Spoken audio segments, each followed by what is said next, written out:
묵상할 하나님의 말씀은 예레미야서 51장 54절부터 64절까지입니다.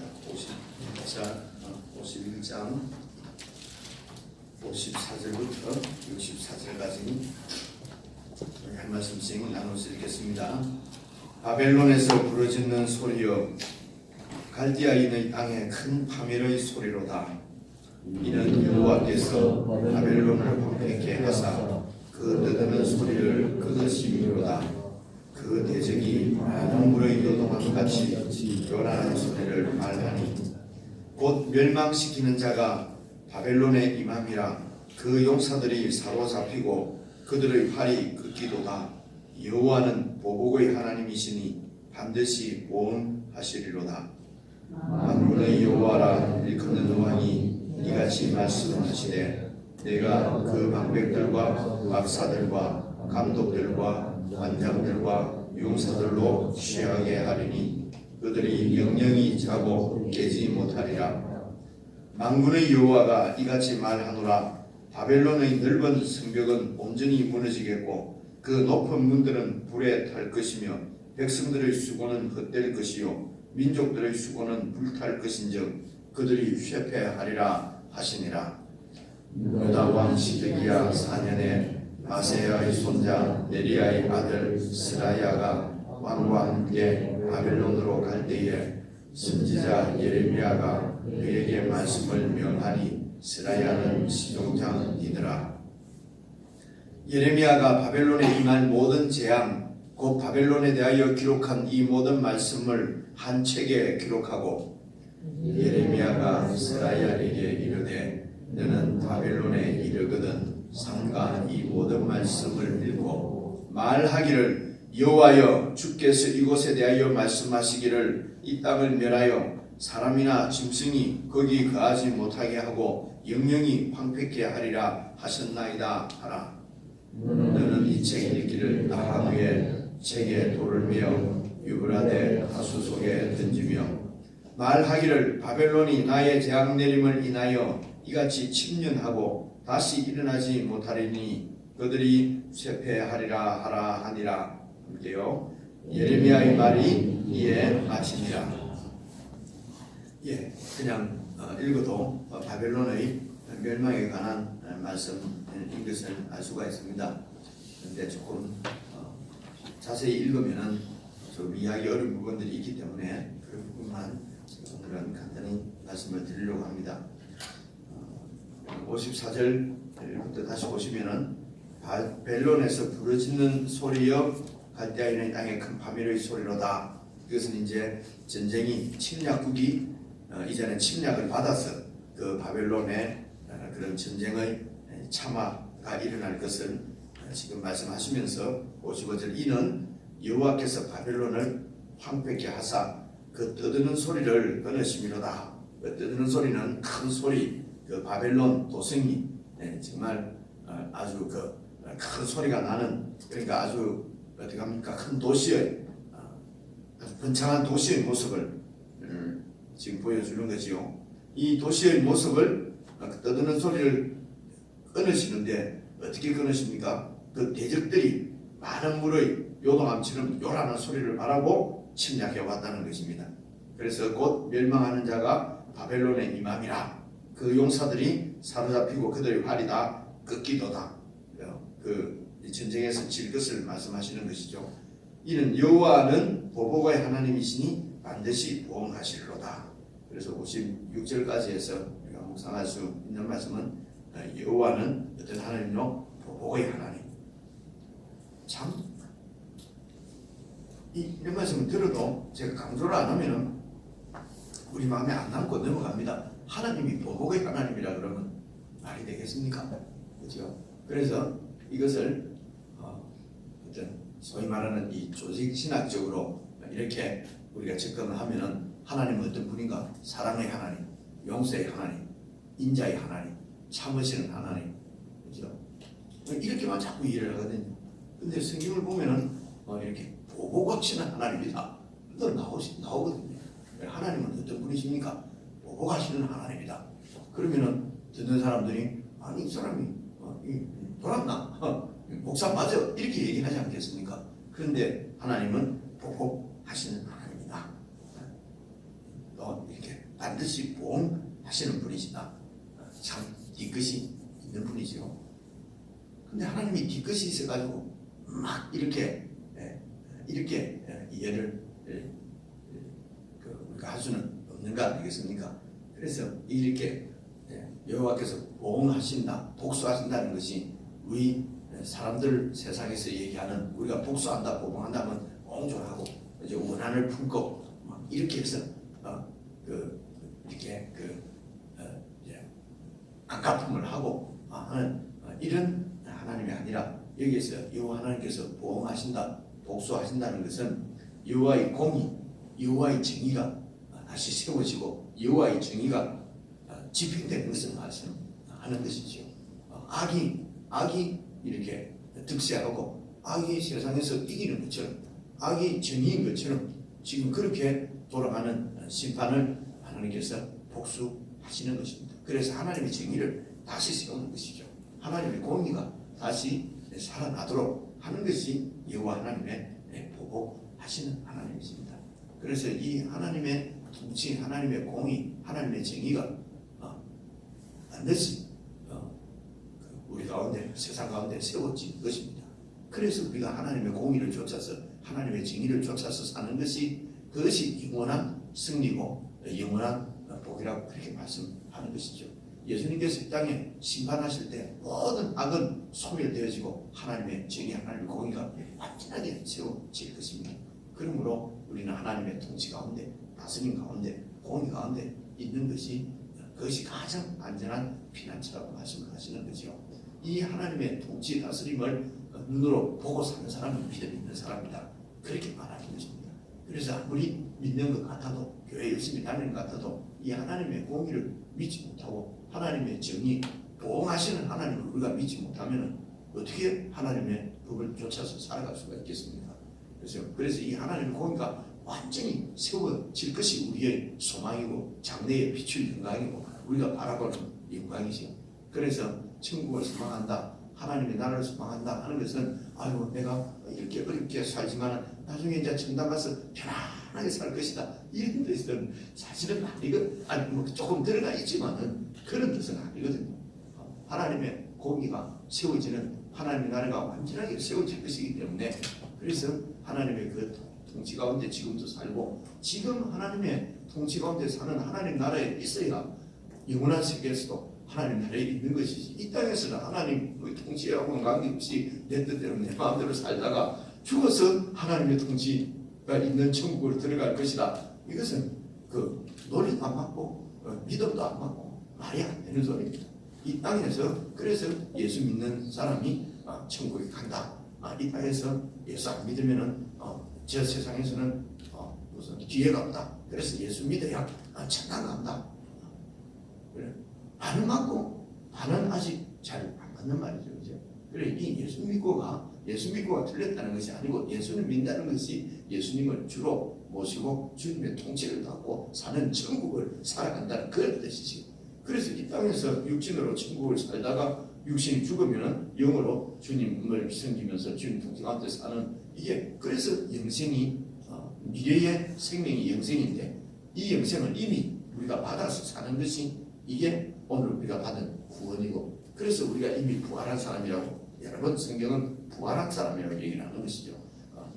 예수를 믿는 자는 지금 믿으면 죽은 자는 다시 살고 지금 믿으면 영원히 살리라. 예수님께서 그렇게 말씀하시지 않습니까? 이런 말씀이 다 그렇게 연결이 되어지는 것입니다. 어쨌든 하나님은 보복하시는 하나님이다. 하나님의 공의를 완전히 세우시는 하나님이시다. 예수님이 오셔서 그 하나님의 공의를 완전히 세우는 날이 바로 주님이 오셔서 이 땅을 심판하시는 날이고 하나님의 그 뜻 가운데 있는 우리들은 완전히 구원받는 우리의 구원이 완성되는 날이 주님이 재림하시는 날이다. 이런 말씀이시죠. 말씀 여호와는 보복하시는 하나님이다. 57절 보시겠습니다. 만군의 여호와라 일컫는 왕이 이같이 말씀하시되 내가 그 방백들과 박사들과 감독들과 관장들과 용사들로 취케하리니 그들의 영령이 자꾸 깨지 못한다. 이게 이제 취케 한다는 말이 취하는 것을 심판의 모습으로 여러 번 이그 구약 성경은 말씀하고 있다고 말씀드렸지 않습니까? 그러니까 이게 이런 뜻입니다. 술이 취해가고 완전히 일어나지 못하고 어느 성경 보면 완전히 개가 된다고 해놨잖아요. 사람이 개 되는 이게 심판의 모습으로 이렇게 형용 묘사한 것입니다.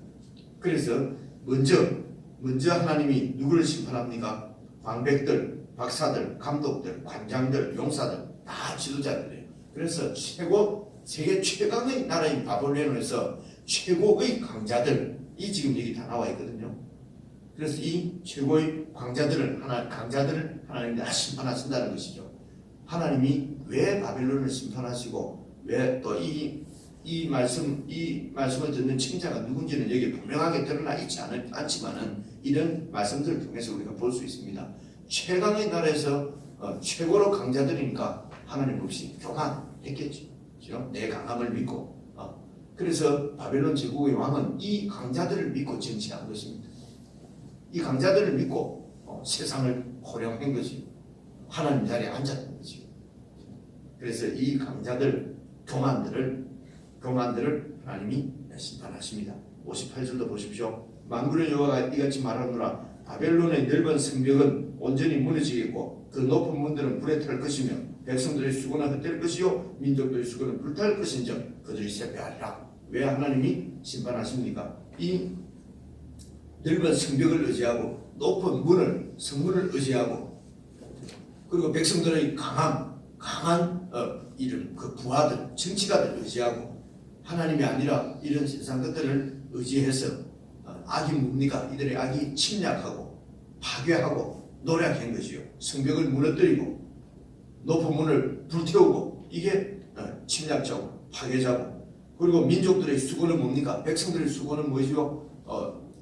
그 약한 나라를 침략해서 노력하고 그래서 이들이 심판받는 하나님의 공의를 무너뜨린 것은 무엇입니까? 교만해서 하나님은 안중에 없이 약자를 노력하고 파괴하고 침략하고 그래서 이들이 다시 그 힘에 의해서 침략당하고 무너질 것을 말씀하는 것이죠. 밑에 있는 민족들의 수고는 불탄다. 이 민족들은 바로 이 바벨론을 의지해서 바벨론처럼 유사하게 그렇게 힘으로 살려고 하는 그 바벨론의 기생에서 사는 모든 민족들의 그 폭력과 불의로 얻은 것들을 전부 다 불태워버릴 것을 말씀하시는 것입니다. 58절까지가 이 바벨론의 멸망, 황폐케 됨을 다시 한번 묘사하면서 이것이 바로 여호와의 보복이다. 하나님께서 다 행하시는 일이다. 하나님께서 이 침략자, 노략자, 파괴자, 약탈자를 하나님 꼭 심판하시기 때문에 오늘 우리가 하나님의 법을 따라서 산다는 것은 이렇게 노력하거나 침략하거나 파괴하거나 이것은 여러분 내하고는 관계없이 보이잖아요. 난 무슨 힘도 없고 무슨 내가 무슨 민족이냐 뭐 이런 왕이냐 그렇게 생각하면은 나는 늘 약자 같은데요. 우리가 영적으로 잘 이런 삶들을 살펴보면 내가 가지고 있는 알량한 여러분 우리가 자존심 없이 어떻게 사냐 하지만은 하나님 앞에서는 차차도 보면 이런 자존심들이 다 교만해지고지요. 내가 시대를 잘못 만나서 그렇지 이까지는 뭐 이런 마음 있지 않습니까? 그죠? 내가 부모만 좀 잘 만나서 봐. 나도 뭐 이런 거 있잖아요. 내가 생각해 보면요, 이런 얘기, 이런 성경을 읽어보면 참 제 젊은 날에 이게 뭐 몇 자 때도 나는 이런 덩치를 가지고 이렇게 살면서 왜 그렇게 교만하게 살았는지 잘 모르겠어요. 이런 속마음이 바뀌지 않으면요, 예수 오래 믿어도 장로해도 목사해도 나타나는 이런 현상들은 주님 닮은 모습으로 잘들은 나타나지 않습니다. 그래서 이런 말씀을 잘 읽고 우리 속에 있는 이런 바벨론들, 이런 방백들, 이런 장관들, 감독들 이런 것들을 하나님이 완전히 심판하신 사건이 예수 그리스도의 십자가고 그 안에 우리를 포함해서 우리를 완전히 이 강자를 멸하신 것이 우리가 바로 세례받은 사건인 것을 우리가 늘 이렇게 의식하고 나는 그래서 내가 죽었다고 하는 것은 뭐 이렇게 죽었다 뭐 이런 것이 아니고 이런 하나님 앞에 교만한 교만이 꺾였다. 그래서 이제는 예수님을 의지해서 사는 것이죠. 이것을 갈라디아에서는 이제는 우리가 내가 사는 것이 아니요 내 속에 그리스도께서 사신 것이다. 그리스도께서 사신 것 신뢰하면서 내 인격은 완전히 없어지고 그냥 막 로봇처럼 산다 이런 말이 아니거든요. 네, 하나님 없이 나를 내세우는 교만한 나는 죽고 이제는 예수님의 통치를 받는 예수님과 같은 예수님의 생명으로 내가 산다는 그런 말씀인 것입니다.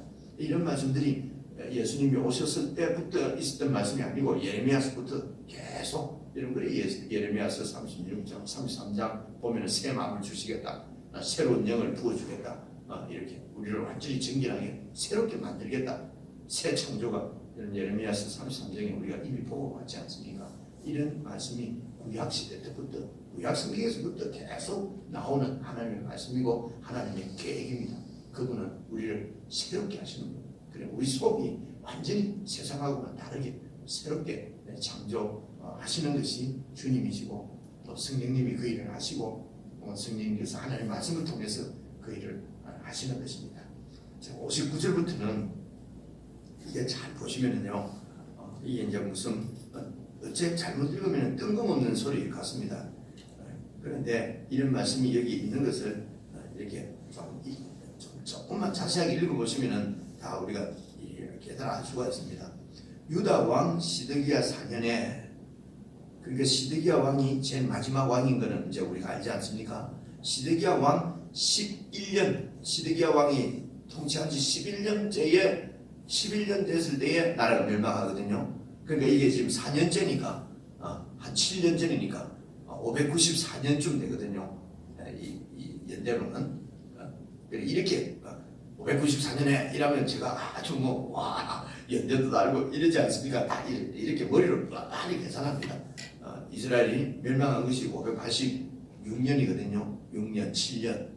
요즘 나오는 시간이 7년으로 나오더라고요. 그러면 이게 지금 시드기야 4년이니까 7년 전이잖아요. 그러니까 587 더하기 7 하면 594년이잖아요. 이 594년 시드기야 4년에 마세 손자 네레의 아들 스라야가 왕과 함께 바벨론으로 갈 때에, 그러니까 이때에 망하기 7년 전에 시드기야 왕이 이 스라야하고 바벨론으로 갔어요. 그때의 선지자 예레미야가 그에게 말씀을 명하니 스라야는 시종장이더라. 그리고 왕을 모시는 시종장이 이제 이 왕을 모시고 어디로 갔다고요? 바벨론으로 갔다는 거예요. 그래 이제 이때 바벨론으로 왜 갔느냐, 이런 역사적인 사건이나 이런 것들은 전혀 지금 여기서 표현하고 있지 않습니다. 그냥 역사적으로는 이 시드기야 간 것이 왜 이쪽 이 시드기야는 이 느부갓네살이 세운 왕이에요. 그렇죠? 그러니까 바로 봉신이란 말입니다. 느부갓네살의 봉신, 요즘 우리말로 하면 괴뢰 정부라는 거지. 이렇게 세운 정부. 그런데 이런 시드기야가 바벨론의 왕을 만나러 바벨론을 갔어요. 무슨 말입니까? 빨리 가서 급하게 해명해야 될 것이 어떤 일이 있었던 거지요. 가서 아이고 좀 잘 봐주세요. 이건 오해입니다. 좀 살려주세요. 이런 거 하러 갔다는 것이죠.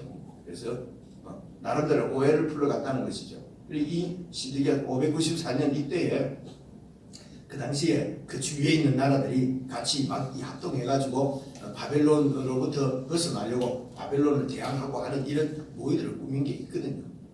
그러니까 이제 짐작한데, 학자들이 짐작한데 그런 거 이런 걸로 해서 이 시드기야는 완전히 바벨론의 신하 같은데, 신하인데 말씀드리자면 옛날 우리 역사 보면은 명나라, 당나라 뭐 어쩌고저쩌고 할 때 조선 왕이 이게 그 명나라나 뭐 당나라나 이런데 어디에 붙을까까지 해명하고 사신 보내고 뭐 그러잖아요. 그런 정치적인 어려움이 생겼을 때라는 것입니다.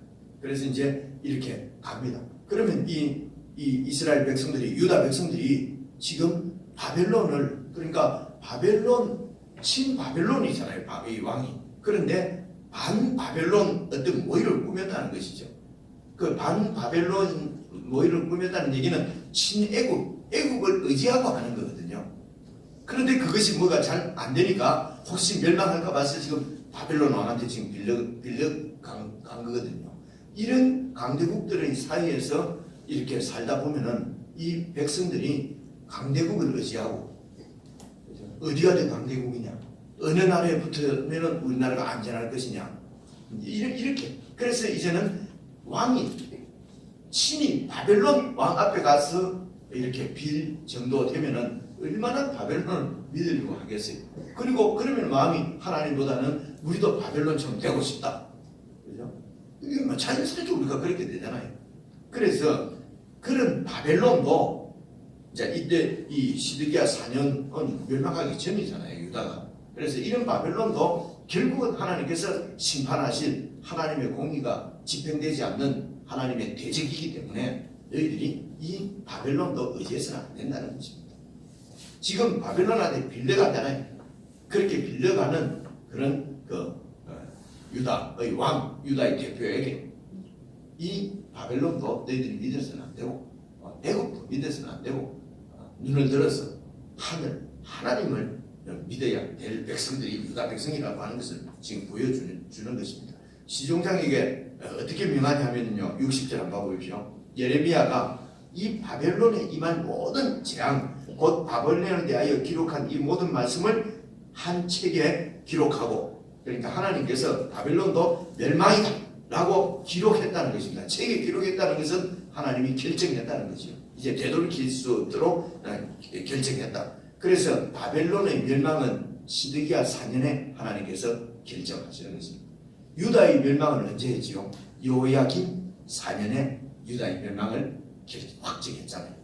여호야김 4년이 어떤 일이 있었을 때입니까? 그 하나님 말씀을 여호야김 왕이 막 이렇게 쭉쭉 말씀을 찍고 했을 때가 여호야김 4년이, 그때 하나님이 유다를 멸망시키기로 확정해서 예레미야에게 이렇게 통보하는 말씀이 나왔잖아요. 오늘 시드기야는 그 여호야김의 삼촌이죠. 이제 그 다음 왕이 된 사람입니다. 그래서 여호야김의 삼촌이 아니고 그 동생 말이 여호야김의 삼촌입니다. 그죠? 그래서 이 여호야김 4년에 유다가 멸망이 확정되고, 지금 이 시드기야 왕 4년에는 이제 바벨론이 멸망된 것을 책에다 기록하라는 것입니다. 그리고 61절 예레미야가 스라에게 이르되 너는 바벨론에 이르거든 상가 이 모든 말씀을 읽고, 누구 앞에 읽어주라 뭐 이런 얘기는 없어요. 보니까 왕한테 왕 보고 읽어주라는 건지 뭐 그럴 수도 있겠지요. 뭐 바벨론 왕 앞에 가가지고 읽지는 않았을 것 같고, 그죠? 그러면 죽어서 살아 돌아오지 못했을 텐데. 어쨌든 이 모든 말씀을 읽고 62절 말하기를 여호와여 주께서 이곳에 대하여 이 바벨론에 대하여 말씀하시기를 이 땅을 멸하여 사람이나 짐승이 거기 거하지 못하게 하고 영영이 황폐케 하리라 하셨나이다. 그렇게 딱 바벨론의 멸망을 왕 앞에 아마 이 시드기야 왕 앞에 말하라고 읽어주라고 한 것 같기도 하고요.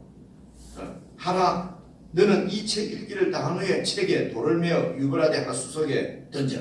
책은 왜 기록합니까? 보존하려고, 보관하려고 보통 어떤 뭐 사실을 보존하려고 책에 기록하잖아요. 근데 여기서는 책을 기록한 목적이 뭡니까? 그 책을 읽고 그 다음에는 돌멩이를 달아가지고 유브라데 하수강에다가 던져라는 것입니다. 아니 책은 실컷 기록한 다음에 한번 읽고 물에 빠뜨리고 이 책이 다시 올라오지 못하도록 돌멩이를 묶어서 빠뜨리나. 왜 이렇게 했을까요? 이런 것들이 다 표적, 그때 뭐라고 그랬죠? 상징행위, 표적행위라고 그랬잖아요. 하나님의 무슨 뜻을 이런 표적 행위를 통해서 나타내신다는 것입니다. 여기 이제 64절 해석이 나오잖아요. 말하기를 뭐라고 말하면서 던지냐면은 바벨론이 나의 재앙 내림을 인하여 이같이 침륜하고 다시 일어나지 못하리니 그들이 쇠퇴하리라. 바벨론이 이 책이 물에 빠져가고 다시 나오지 못하는 것처럼 바벨론이 완전히 물에 빠져서 침륜에 빠져서 망할 것을 이렇게 표적 행위로 보여주라는 것입니다. 무슨 말씀입니까? 이 바벨론에 빌려왔지만은 이 바벨론이 우리가 의지할 대상이 아니라는 것을 이제 말씀하는 하시는 것이죠. 그리고 예레미야의 말이 이에 마치니라. 이게 지금 54절부터 나오는 말이 마쳤다는 게 아니고 이제 예레미야 전체가 마쳤다 이런 말입니다. 그래서 이 예레미야 1장 제일 앞에 보면은 예레미야의 말이 이제 시작하니라. 그리고 오늘 여기서 예레미야의 말이 마치니라. 이렇게 해서 이제 예레미야에게 임한 하나님의 말씀이 마치고요. 이제 52장은 이제 역사적으로 멸망하는 사건을 이렇게 쭉 기록을 해둔 것입니다. 오늘 내용은 이렇습니다. 앞부분에서 이 바벨론 멸망을 다시 한번 생각하고 뒷부분에서는 완전히 멸망을 결정하시는 하나님. 그래서 지금 바벨론이 초강국이라서 이쪽 왕이 빌려갈 정도의 초강국이지만 결국 그 바벨론도 다 하나님의 손에 있다. 그래서 우리가 믿어야 될 것은 강대국이 아니라 강대국은 이 역사를 주관하는 것이 아니라 그 강대국도 손에 붙잡고 계시는 이제 하나님을 믿는 믿음으로 살아야 될 것을 말씀하는 것입니다. 우리 개인적으로 말씀을 묵상하는 시간 갖겠습니다.